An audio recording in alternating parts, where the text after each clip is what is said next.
What's up, everyone? I'm back after it's been like a month probably at this point. I'm sorry, it's been a really busy time at school. It's my senior year, guys. I'm trying to get a job, trying to grind out these classes, also make videos. I'm also playing volleyball and basketball. I don't know. There's a lot of responsibilities, but I'm back, and we're gonna do another match week video this week for what is it now? Match week 11, I want to say. Match week 12. And so, first, let's just start off with the prayer as we always do. Heavenly Father, I just thank you for this day. I thank you for giving me the time to make another video after so long. I pray that you'll just bless everyone that's watching, bless their days, bless their weeks, answer their prayers of anything that they're asking of you. Grant it to them. Thank you for just being faithful, for being a faithful God, for being merciful, for being graceful. There's just no one like you, Lord, and we are nothing without you. I ask you to just please and just watch over all of us tonight and for the rest of our week. And yeah, in the name of Jesus Christ, I pray, amen. All right, guys. So, first game of the week is going to be Burnley versus Chelsea. Estevao, what a player. Wonder kid. Future of Brazil, honestly. He just keeps doing it. Obviously, he scored against Senegal, over the international break. And at 18, he's already seemingly doing more for Brazil than Vinny or Rodrigo have ever done. I think Vinny only has 3 more Brazil or international goals than Estevao has all time. Vinicius Jr., who almost won a Ballon d'Or. Estevao has basically scored a goal per start. It's way better than Vinny or Rodrigo. And basically, he's already gonna be a superstar. He's already almost a superstar. By the end of the season, he's gonna be a superstar. And soon Maresca is just gonna have to let him off the leash, even though he's been managing him well. Delap is back now, so we're probably going to see Delap and Joao Pedro again, which worked very well for Chelsea initially, in kind of two-striker sort of system, two-striker sort of system. Helped them be a real threat in front of net. Even though I've been seeing some Chelsea fans, I know one Chelsea fan in particular, said he doesn't really like Delap, doesn't think he's that good, and actually would want Marguerite to start ahead of him. I think it might have been, a bit of hyperbole, just getting frustrated at the lap. But I think, he's gonna start to perform. He's gonna want to get back into the World Cup, or he's gonna want to get into the World Cup squad. And apparently he's supposed to meet with Tuchel about that. So we'll see what happens there. Garnacho has also been finding his footing. I know a lot of people were hating on him because, it's Garnacho. People tend to hate on Garnacho, but he had 2 assists last game in the Prem. Enzo is dealing with some knee pain, but he might be available. He should be available, I think. Pedro Neto is dealing with a small issue, but he's also expected to be back. Caicedo played 180 minutes over the international break, so we may see Reece James in midfield again with Malo Gusto at right back, which has worked pretty well for Chelsea in the past. But obviously they're going to want to have Caicedo starting. He's one of the best midfielders in the league, if not the best. I think we're probably going to see Estevao start, and if he does, I think he'll definitely shine against, Burnley. It's kind of a poor squad. Chelsea, when they're healthy, they're just going to be a major force. I mean, you're going to have Cole Palmer when he's back, who arguably, the argument could be made that he's the best player in the world. I don't know if I would make that argument, but I wouldn't, react super negatively towards that argument. Garnacho, in a couple years, Garnacho, even now he's pretty good, but in a couple years, Garnacho's going to be firing. Estevao's going to be, a superstar. Jamie Bino Gittins looks pretty good. He scored a banger, I think, against Wolves it was. And, obviously Joao Pedro and Delap in there as well. Burnley have lost their past 2 games, and they do have some players in, Tuanzebe, Kyle Walker, Ugo Shukwu, and, who's just massive, by the way. But and Hannibal Mejbri. But ultimately, I'm gonna predict a 3-0 Chelsea win because I think they're about to hit their groove. Palmer's gonna be back soon. Delap is back. I think this is just a time where they just click and it just, is all upwards from here. Liverpool versus Nottingham Forest. I think Alisson might be back from Liverpool from his hamstring injury. Slot said he was expected to be back. Frimpong is still going to be out though. For Forest, Douglas Luiz is going to be out with a thigh injury that I think he picked up against United. Chris Wood may still be out, as well as Hudson-Odoi and Zinchenko, but they may be back. Liverpool is going to be hungry after a 3-0 defeat to Man City, as it's now 5 losses in 6 games, especially at home. And obviously, Slot has credit in the bank, but for me, I think, when are we going to start evaluating his position? Like, this has been an atrocious start to the season. I think people should be calling for his job. If it was Amarim, people would be calling for his job. If it was at United, people would be calling for his job. Liverpool is supposed to be at the stature of United. So I feel like we should be seeing, people questioning, how long is he going to keep this job? When are we going to start questioning if it's time to sack him? Because if you really think about it, he came into a Liverpool squad that nearly won the treble the year before. They were, in line to win the quadruple very late into the season. And then ultimately, I think they only won the Carabao Cup. But they were in line to win the quadruple very late on into the season. He basically inherited that team, didn't change much. Now they lost a couple players, lost some key players like Trent, but spent tons of money bringing in the likes of Wirtz, breaking multiple records, Wirtz and Ekitike, and bringing in Isak as well. So I feel like, how much time does he really have? You're going to expect something out of Salah for this game, as he just has to get going at some point, given the type of player that he is, what he did last season. But I would like to ask, at what point do you start Chiesa? I feel like that's something that we need to think about. Chiesa had a really good start to the season. He's just a dynamic player. If Salah's going to continue to struggle, obviously, you keep him in because at any moment he could produce a moment of magic, but he has not been doing it for Liverpool. And, at some point, you do have to play, or select players based off of performance. Similar to how now Chiesa, I feel like, is a starter. He also looked great for France. He had a great goal where he dribbled up a lot of the pitch, little 1-2. He's just quality. He's just a quality player. He might also have to be a starter now over Isak. He might even maybe have to be a starter in the World Cup for France. We'll have to see. Probably not. They have so many options, but as a pure 9, I think he's their best option.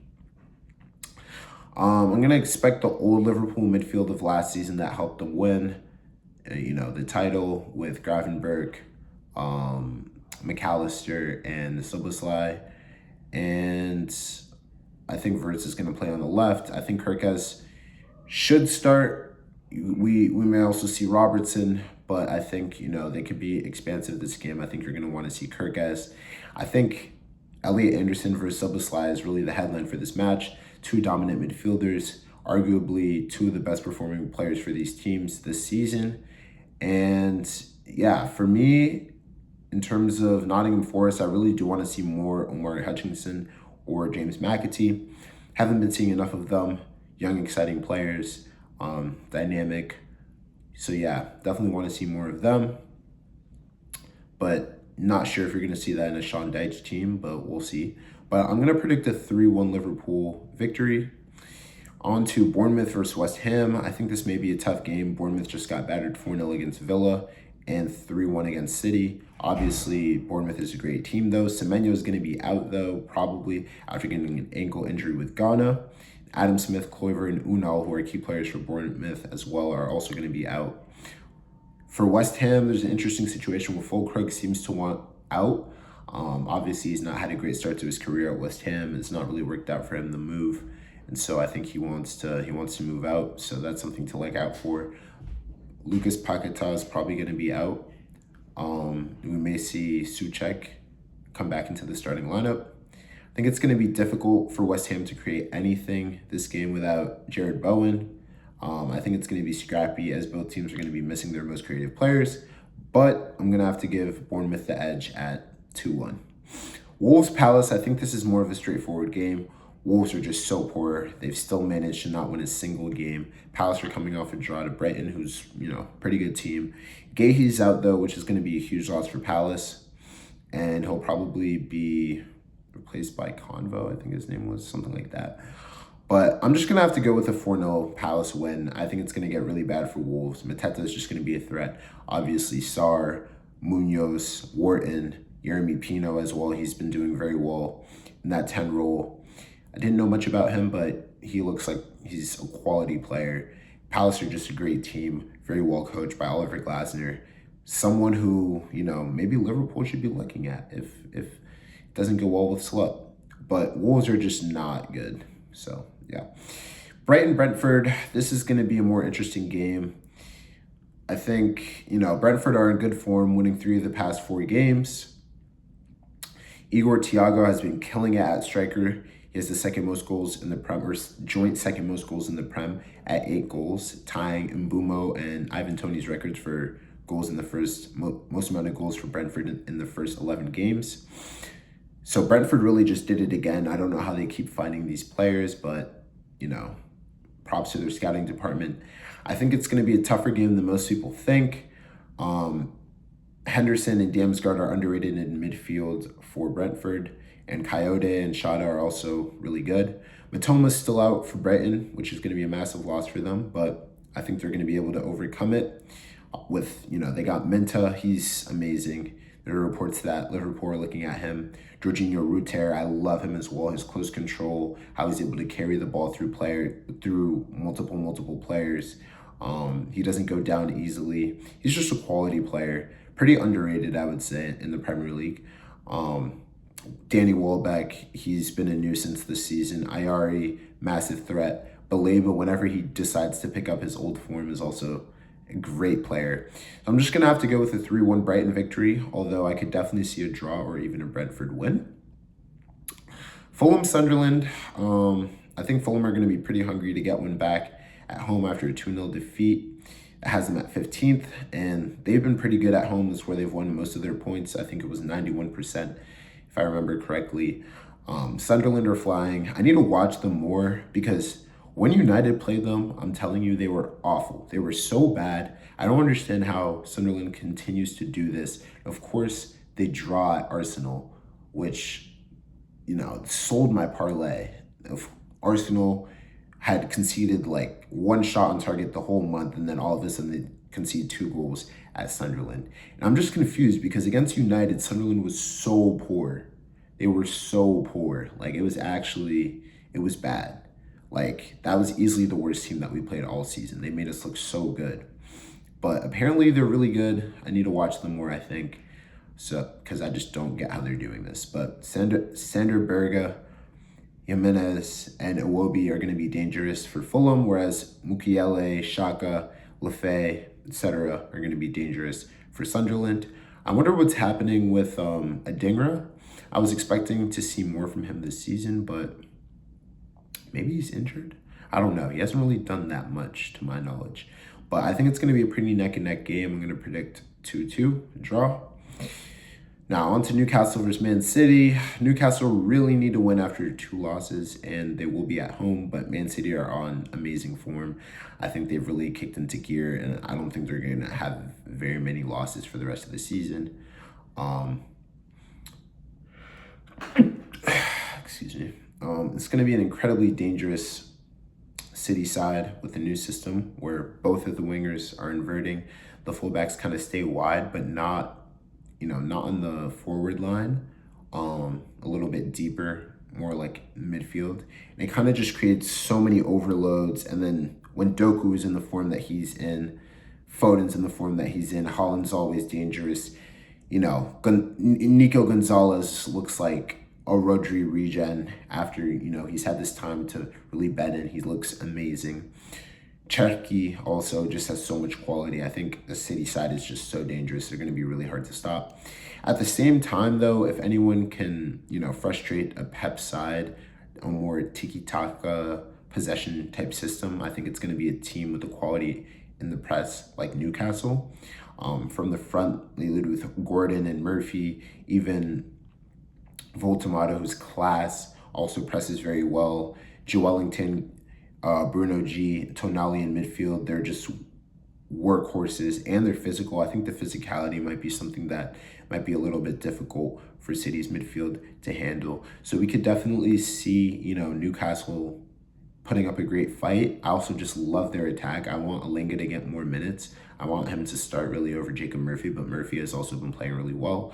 But, I've already mentioned on this channel multiple times, I think that Alinga, Gordon, and Voltamad up top is just an amazing front three. But I'm going to have to go with 4-2 City victory. I think City's just been too dangerous. But Newcastle is at home. They do need a result. I wouldn't be surprised if they win the game or it results in a draw. Leeds versus Villa, not much to go through here. Honestly, Leeds are coming off 2 losses. Villa just pummeled Bournemouth. It was obviously a really good team. And so that has to give them confidence. Kamara and Onana are just going to dominate in midfield. Morgan Rogers, McGinn, and Buendia are also going to be very dangerous in that more attacking midfield line. And Ollie Watkins is obviously going to be a nuisance. I still am going to push my Harvey Elliott agenda. I think Harvey Elliott is such a quality player. I think it's really unfortunate this move has not really been working out for him. I don't think he foresaw, sitting on the bench for Villa like this. After coming off, he was a pretty key player for Liverpool. But, maybe later on in the season, he starts to get incorporated more and more. But obviously, I wrote that piece on how he could be the next Cole Palmer. So I have a vested interest in this. And I hope that he is, someone that is more utilized moving forward. But I'm just going to have to go with a 3-0 Villa victory. Leeds just have not been that strong. I will say, when I watched them against Tottenham, they were impressing me. They were chasing the game, to be fair, but they were playing at a high level, really moving the ball around well. And so, yeah. On to Arsenal versus Tottenham at the Emirates. This is definitely the game of the weekend. Arsenal are coming off a tough draw for Sunderland, where, again, like I said, they sold my parlay. Gabriel just got injured in the international break, which is going to be really tough for them. There is a question of, are they struggling, as they did in prior years, or so we thought, or was, the narrative, without a focal point now that Gyökeres hasn't been in lately? Is that the reason why they've been struggling to find, I guess it's only one game that they drew, but that wasn't a result that anyone was expecting, I don't think. So that's also something to look out for this week, what they're going to do with no Gyökeres. Is Marino going to start up top? Are some players that are going to be back maybe going to start up top that we'll get into later? But yeah, Tottenham are coming off a draw as well. And, Pop Matasar may be injured. Same with Bergvall and Kolomwani and Kudus, although some of them might be able to play. But, this doesn't help with Tottenham's already super long line of injuries. And so, while I understand, and I have been critical of Thomas Frank myself, I think we do need to give him some slack. If I was a Tottenham fan, I would be talking about the fact that we've had so many injuries. You can't really, judge him off this squad. He's doing a pretty good job for what he has relative to what maybe he was expected to have. Gabriel is out for Arsenal, which is, a huge loss for them. He's arguably their best player. He's definitely up there. Arguably their best defender, probably their best defender from a defensive point of view, and even offensively, he's such a threat on set pieces, which, we make the jokes about the dark arts, but that tends to be one of the ways that Arsenal sets themselves apart. So that's going to be a huge loss for them. And Calafiori, who, would be a real natural replacement for him, and is already, someone who is super key for the team at the left back position. And, comes around scoring goals every now and then, this and that. I think he also got injured. He had to pull out of Italy with an issue. He may be able to play, but I think he's going to be out. That would have been a natural replacement. You would have been able to play Lewis Skelly at left back. And then Odegaard and Gyökeres, as I mentioned, are still out. I think we're probably going to see Miles Lewis Skelly and Mosquera, although you may see Nkapie or even Ben White be deputized. And, you might see a little something where Timber moves to center back or something like that. But Martinelli, Madueke, and Havertz could all be back for Arsenal, which would be huge for their attack. I think that would really help them fire again, as I think Havertz is probably their best option up top. I'm not that big of a fan of Gyökeres. I think in the Premier League he looks a little bit average, although he has been pretty good. I mean, there's a high bar for strikers in the Premier League. I think, he has looked a little bit average at times this season. His first touch is not great. Quality on the ball sometimes not that great. But he has done his job. He has done his job. He has helped fill a hole for Arsenal. But again, I think Havertz is probably the better option. And I think also another thing, Madueke, arguably, I think, is playing better than Saka has been this season. Even with the injuries, I think Arsenal's backline is just so rock solid, and Spurs just don't really create anything. Granted, they've been injured, but still. So I think Arsenal are going to have to figure it out without a focal point. But potentially Havertz will be there. But luckily they have experience doing that for the past couple of seasons. Maybe, ironically not so lucky because of, how they finished second all through those years. But, it's also at the Emirates, which is a fortress for them. I'm just going to go with a 2-1 Arsenal victory. And then my team, Man United, I'm going to have to say I think this is when United need to win. The past 2 games we drew from leading positions. And it's something that we're not really used to. I think this is probably going to be one of United's easiest fixtures of the season, even though it's still going to be a tough match. Ultimately, we've been playing down, or we've been scoring early, which is, recently we've been scoring early. This is new for us. But then we kind of just hold on and ultimately play down to our opponents and then end up losing the lead and tying, which ends up feeling like a loss. But ultimately, that is a good feeling to have in a team where tying feels like a loss. And I feel like we haven't had that at United for some time. So it is a little bit refreshing, but obviously we do want those to be wins. I think we really have come a long way. And I literally was with Amarim. I was telling you guys, I think there's too much scrutiny. He did deserve some scrutiny, but there was too much scrutiny that, things looked much worse than they were. Off expected goals, we were supposed to have been performing better. The performances against Arsenal, how we were playing against the top 6 clubs except Manchester City. How now, I was laying out all the arguments. How, our goalkeepers also made us look way worse than what we really should be, looking like, I guess. But yeah, I think we really have come a long way, and it's not as bad as it initially looked, even though also we had the toughest schedule. I don't know why there was a narrative that it was. It's because, they want to tear us down. Media were so big, so that's how they're going to make money. But, the team has just looked really resilient, I think, which is something that we haven't really been able to say for a while. Moyes is Everton at 13th. They're coming off a win versus Fulham. I think Mainu should be back after he wasn't able to play against, Spurs, with that issue towards the end. Lissandro may also be back. He was training with Argentina. I think this may be a game where he's at least on the bench.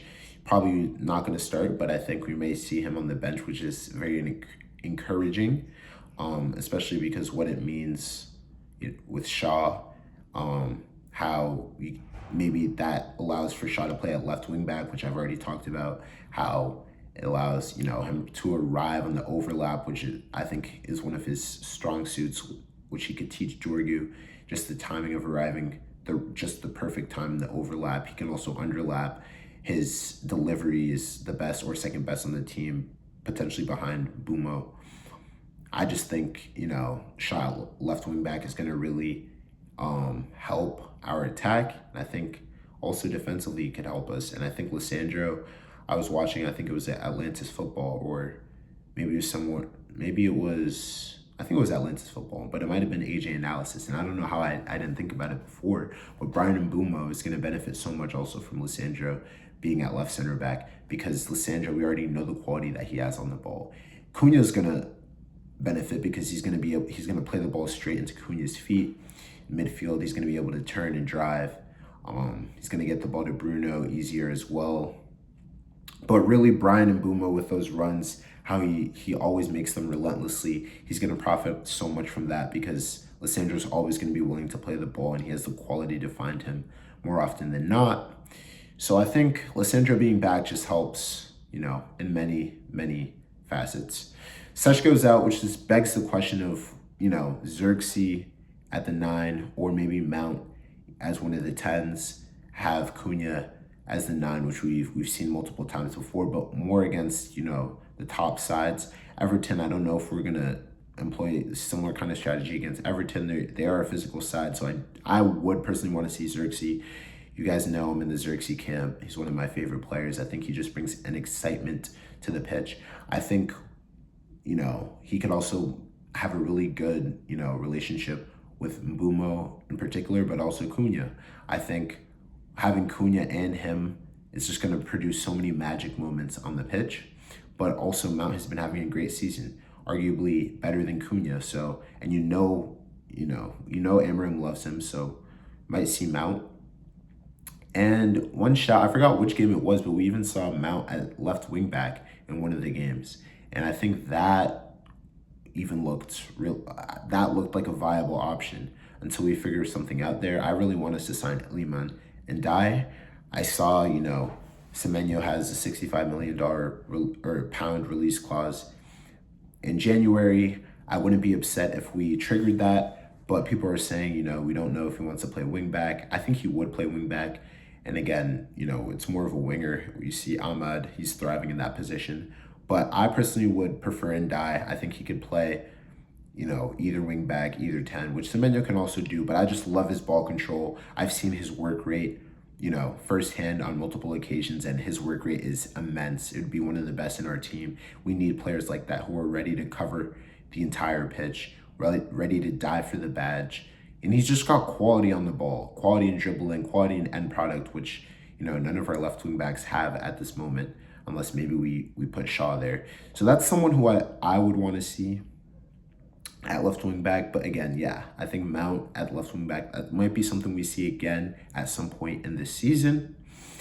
But I think, yeah, maybe moving Bruno to 10 also is something we could see to accommodate one of our 10s, either Mbumo or Cunha being at the 9, and then having Mainu in midfield is something that we can see.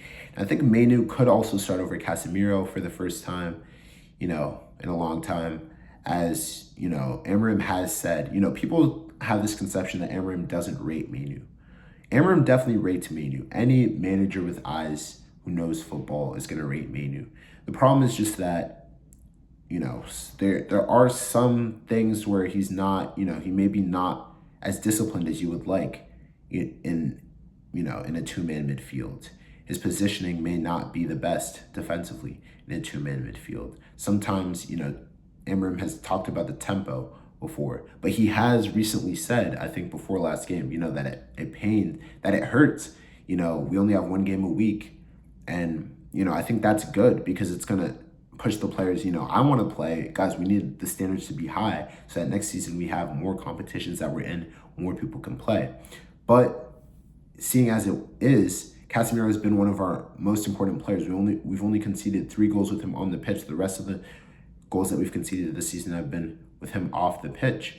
He, Ancelotti, we saw he scored for Brazil, and Ancelotti talked about how he's the most important player to the team, just for the balance, how he's so tactically astute.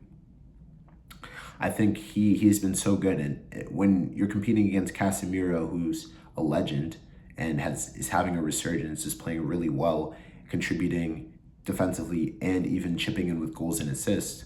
It's going to be hard to supplant that. And then it's going to be hard to supplant Bruno Fernandes, who's literally the captain and obviously just a world-class player. So, you know, it's not that Amorim doesn't rate Manu, but it's given the circumstances and being at a top club, that's just how it is. I hope it doesn't drive him to leave for Napoli on loan in January, which is what it's looking like. But you never know. Branthwaite is still out for Everton. I just think United is going to be too hungry, and now we're pretty settled. We have a lot of options, and I think it's just going to be an aggressive win. I'm going to go with a 3-1 United victory. And yeah, that's the last game of the weekend. The game is actually on Monday, but luckily I'm going to be on break, so I'm going to be home. Definitely a game that I'm not going to want to miss, and hopefully you guys are able to catch it as well. Please make sure to leave, comments. Tell me what you liked, what you didn't like, what videos you want to see. Make sure to subscribe if you haven't already on Substack, on my YouTube, on Instagram if you're there. Make sure to follow. And yeah, I'll see you guys next time.